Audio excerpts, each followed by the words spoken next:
ఈ వీడియో చూస్తున్న ప్రతి ఒక్కరికి నాదొక ప్రశ్న. మన దేవుని తిడుతూ ఉంటే చూస్తామా? మన ధర్మాలను కించపరుస్తుంటే భరిస్తామా? మన పెద్దల్ని నీచంగా మాట్లాడుతుంటే చూస్తూ ఊరుకుంటామా?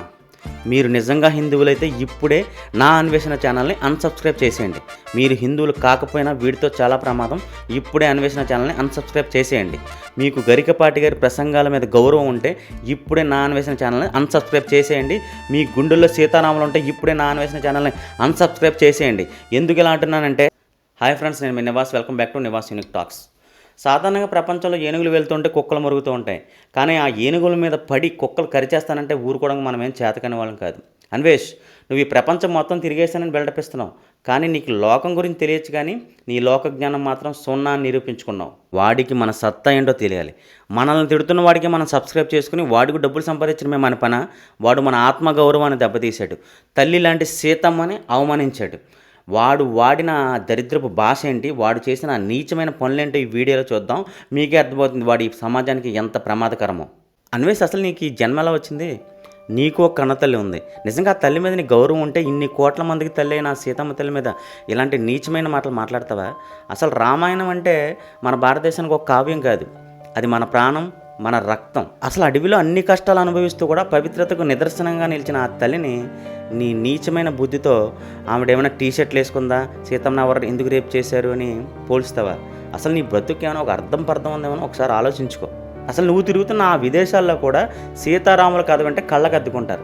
అలాంటిది నువ్వు ఈ దేశంలో పుట్టి ఈ గాలి పీల్చుకుంటూ పెరిగి అమ్మనే అవమానించడానికి నీకు ఎంత అహంకారం ఉండాలి? నీ వ్యూస్ కోసం, నీ డాలర్ల కోసం అమ్మనే అమ్ముకుంటావా? ఇది కేవలం నువ్వు గరికపాటి గారి మీద చూపించిన కోపం కాదు, అసలు నీకు ఎంత సంస్కారం ఉందో మాకు తెలియజేసింది. గుర్తుపెట్టుకో అన్వేష్, ఒక స్త్రీని అవమానించిన రావణుడు ఏమయ్యాడు ఈ ప్రపంచానికి తెలుసు. నీకు కూడా త్వరలో అదే గతి పట్టబడుతుంది. నీ నోటి దురదకి, నీ నీచమైన మాటలకి కాలమే సమాధానం చెప్తుంది. ఈ పాపం నిన్ను వదలదు. అసలు సినిమా యాక్టర్ శివాజీ గారిని విమర్శించే నెపంతో నువ్వు గరికపాటి గారిని, హిందూ దేవుళ్ళని విమర్శించడం నువ్వు చేసిన అతిపెద్ద తప్పు. అదే నీ పతనానికి కారణం. గుర్తుపెట్టుకో.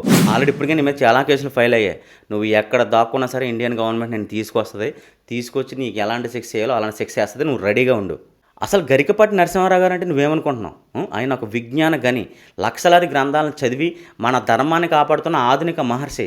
అలాంటి వ్యక్తిని పట్టుకుని వాడు వీడు అని బయటికి చెప్పాలని నీచమైన కోతలకు వస్తావా?